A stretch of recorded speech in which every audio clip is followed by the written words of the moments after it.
I'd like to introduce a great friend of mine and a wonderful member of our congregation, Nancy McDonald. She's going to speak from the podium here, and we'll project her up on the video in case you can't see her in the back.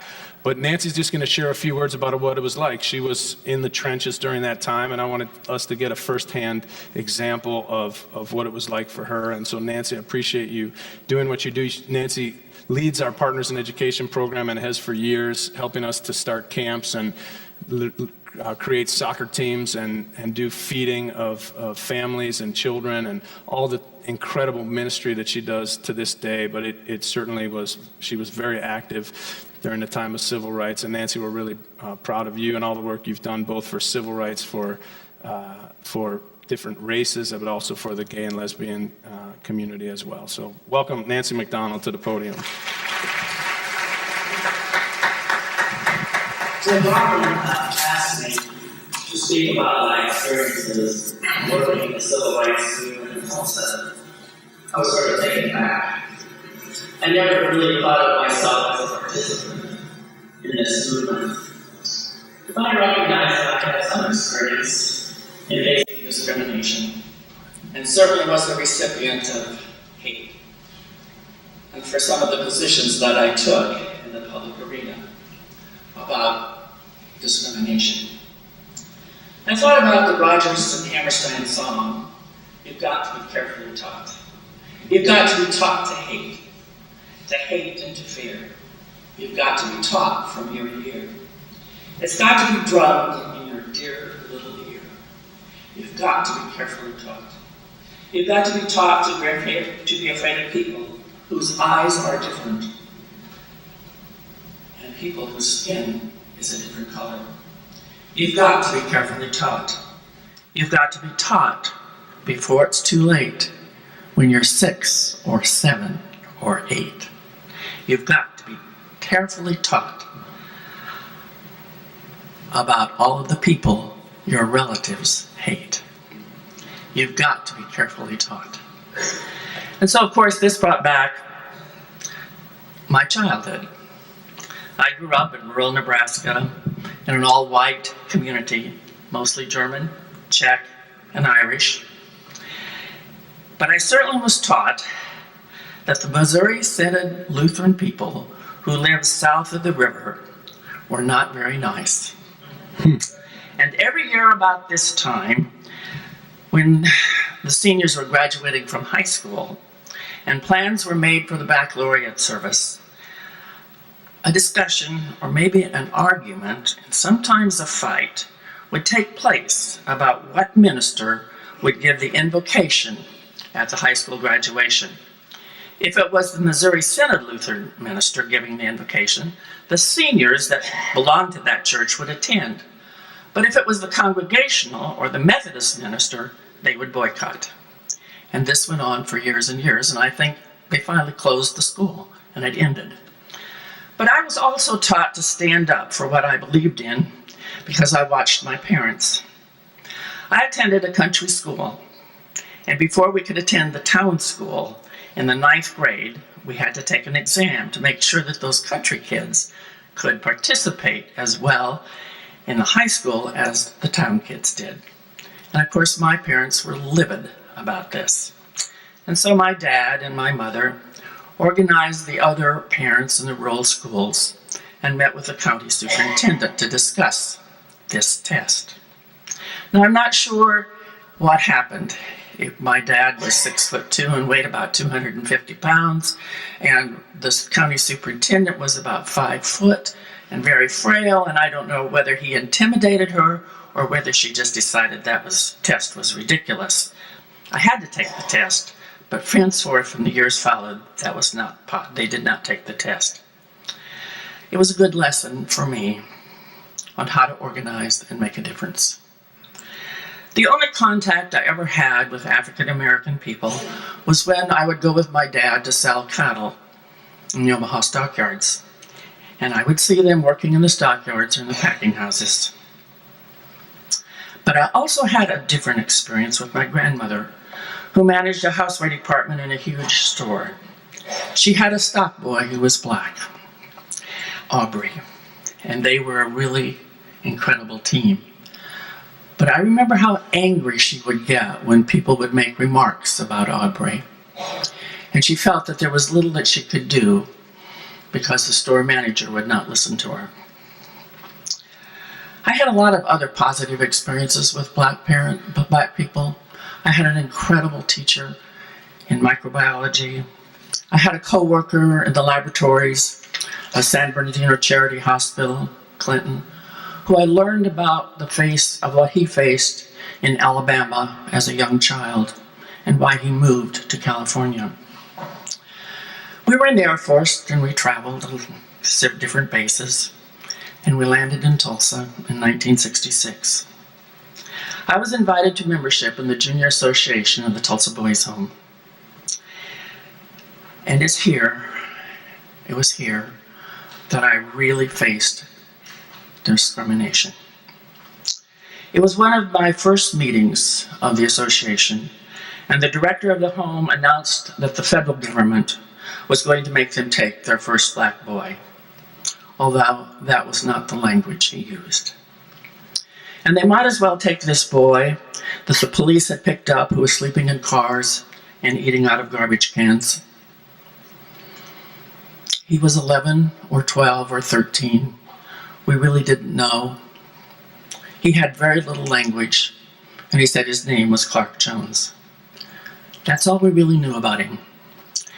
To make a long story short, John Self encouraged me to begin to read to him to see if we could develop his language.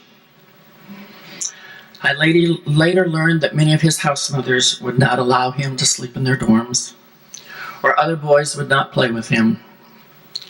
It was Eddie Sutton, coach at Central High School, who suggested that they give this young boy a basketball, and you would often see him playing by himself, hitting the hoops over and over. It was John Self and Jerry Dillon who encouraged Joe and me to take Zach, or Clark at that point in time, to our home, because he was always left out, left behind. He had no family. And so he would spend holidays or weekends with us, often to the demise of our neighbors who were not pleased to have a black child on 47th Street. We later learned that his name was Zachary Jones, and he really became a part of our family. He went on to be starting center at the University of Tulsa basketball team, played professional ball in France, and is bilingual. And about the same time as this was happening, things were really heating up in Tulsa public schools. There was this John Wolfe who was making all sorts of noise about Dr. Mason's resignation. And Dr. Mason finally retired. The Board of Education hired two young men from Iowa, Dr. Gordon Coelty and Dr. Bruce Howell. Now, Dr. Howell was very innovative and had lots of new ideas of how children should be taught, all children. And although the 1954 Topeka versus Brown Supreme Court decision was made to dismantle the separate but equal school systems, Tulsa Public Schools was not doing anything to respond. Johnson, Dunbar, Woods, and Bunch, as well as Carver and Booker T, were all built to contain the black community. And Judge Doherty of the 10th Circuit Court said TPS would have to desegregate Emerson, Burroughs, Hawthorne, Frost, and Whitman, because the Board of Education had a policy that as soon as the black kids were in the majority, the white kids could move out. And there was a mass exodus from those neighborhoods.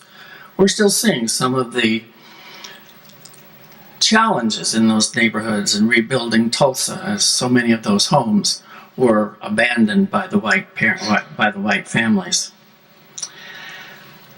So the Board of Education had this brilliant idea that maybe the courts would be happy if they would desegregate their faculties. And so all of the faculties in Tulsa Public Schools reflected an 80% white and 20% black ratio. But the courts would not approve that. So they decided that the thing to do is to close Carver.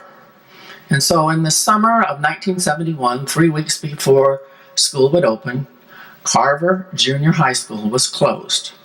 and 1,200 black youngsters were bussed out, forced bussed, to the South Side schools.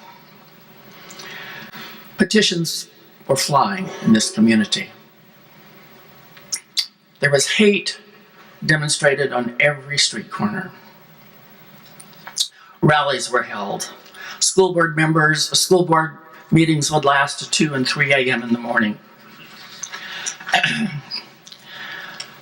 Signs that said, "Don't bus our children." My child is not going north, and there were signs in North Tulsa that said, "My children are not going south."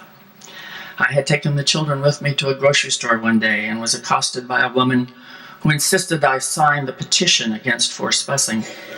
And when I refused, she yelled and screamed at me, and I remember the children actually being afraid of what was going to happen to us. The black community, in protest, organized the Freedom Schools. It's amazing. The Freedom Schools were held in the North Side churches, and they encouraged the black community to withhold their children from attending the public schools. Well, there were these Unitarian women, a few Catholics from Resurrection Church, a few Presbyterians who had this idea that maybe, just maybe, we could desegregate the schools voluntarily. And they had support from the League of Women Voters. And they thought, well, maybe if we could have a progressive curriculum that was being implemented in some of the South Side schools, and we promoted the idea of racial harmony, this would work. Now, interesting enough, as we tried to get one of the North Side schools to accept us, they were not very excited about having a bunch of honkies come to their school. And so I had worked with Elmer Jenkins, who was the assistant principal at Patrick Henry in the desegregation of the faculties, and he was assigned to Burroughs. And he said, I think it will work, and I'll get a group of parents, my parents, together. And I want to share some of these names with you because some of you are working with their grandchildren in our partner schools. James Wiley, Liz Parker, Jane and Ted Owens, and they were joined by Julius Fagese and Homer Johnson and Juanita Hopkins, who really liked this idea of voluntary integration. And the board, after much harassment, gave us permission to develop the project. And so in November of 1971, Burroughs Little School was born. I want you to remember this: 60% white, 40% black. It was a great experience. We learned a lot from one another, and we learned a lot from each other in working in this community. We also learned a little bit about what it was to be separate but equal. Burroughs Elementary did not have the books that our South Side schools did. The library was pathetic. And then if you remember Hap Bradley, she took that project on, and believe me, the books arrived the next day at Burroughs Elementary School. Carver was closed for 2 years, but this small band of people at Burroughs Little School were brave enough to think that we could reopen Carver and continue a very progressive learning environment for children. This was tough. Carver was constantly in the news. After all, there were 1,200 youngsters in a building built for 800. And there were fights and disruptions, and they were on the front page every day. And as we began to have these discussions, I thought, well, let's just change the name of Carver. Well, that was not a good idea. That was a huge mistake. And after the meeting, an older gentleman, black gentleman, came up to me shaking his cane at me, and I thought, this is it. And he said to me, "Mrs. McDonald, I do not want you ever to talk about changing the name of George Washington Carver Junior High School." George Washington Carver came to Tulsa to dedicate our school. And I was a little boy, and it was a rainy Sunday afternoon, and I got to hold the umbrella as George Washington Carver stood on the steps to dedicate our school. The conversation was over, and never again did I make that suggestion. It was really sad because Carver had been vandalized, and so the trophies and the pictures and much of the history of the school was destroyed. But we were given permission to open it. We had to have 250 students, 60% white, 40% black. We always had to be in the majority. Now, Judge Doherty was growing very weary with Tulsa Public Schools, and he ordered that Booker T be desegregated by the fall of 1973. That conversation, that order, reopened the conversation once again.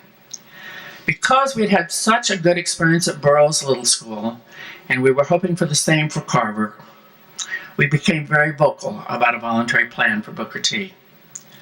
People were angry. Shouts of "close the school," "bust them out," "our kids are not going north," and demonstrations at the board meetings were common occurrence. It was at such a meeting that a woman threw black shoe polish at some of us. And I thought to myself, is this really happening? As she called us a variety of names. I guess in some ways, I was just stubborn enough and determined enough that this voluntary plan would work. And when Bruce Howell and Estelle Hamilton asked if I would chair the League of Women Voters Task Force to see if we could make it work, I said yes.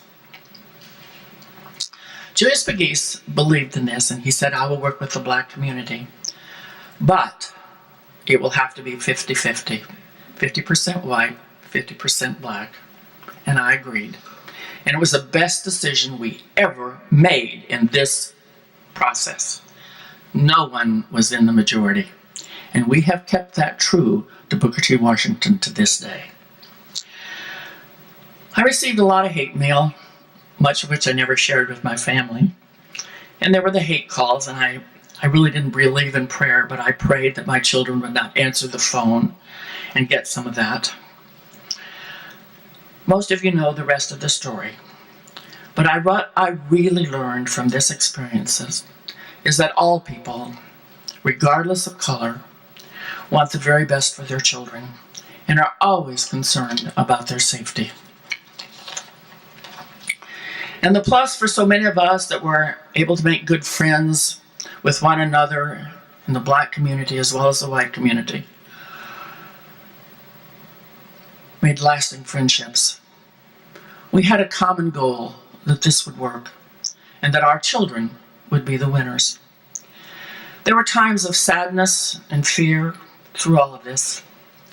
For me, after working so hard to recruit 600 white students, was to really have them get on those yellow buses and arrive at Booker T. Washington the morning after Labor Day, to be welcomed by the all-black Booker T. Washington football team and cheerleaders, organized by Ed Lacey.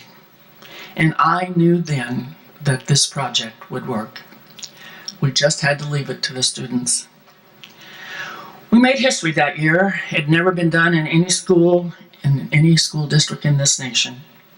To have black and white students come together voluntarily to attend classes together and learn from one another. And this happened in a school in the black community. My hat is off to Bud Tadican, the first white basketball player at Booker T, and to Matt, I can't remember his last name, who the football players recruited because he was a soccer player and he could kick the ball. And to Amy Glass, who decided she really wanted to be a cheerleader and was the first white cheerleader. And to Brian Moses, who was black and on the swim team. And the biggest fear was, oh my gosh, what if we had a white Miss Hornet? And today we've had a Jewish Miss Hornet and a Muslim Miss Hornet. And we've had a transgender Mr. Homecoming. And believe me, the adults were nervous about that one. The kids cheered. They knew who he was, not what he was. It's not over. It never will be over. But we must not ever stop trying. I am proud of the work of this church, and I believe we can do better by reaching out and strengthening our relationships as we come together to break bread. And it is because of this experience we'll have a true understanding of acceptance and affirmation of our differences. Thank you.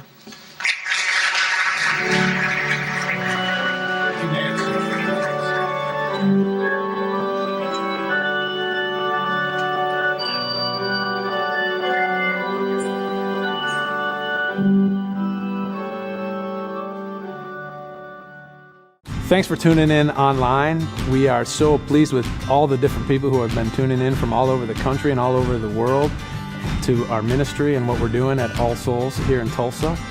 If you have a chance to send me an email or connect with me in some way, let me know what you're finding, why you tune in, and what you're getting out of it. I would love to hear from you. I'm always pleased when I get messages from different people who tell me all kinds of things about the impact of All Souls Tulsa's ministry on them and their lives and their families.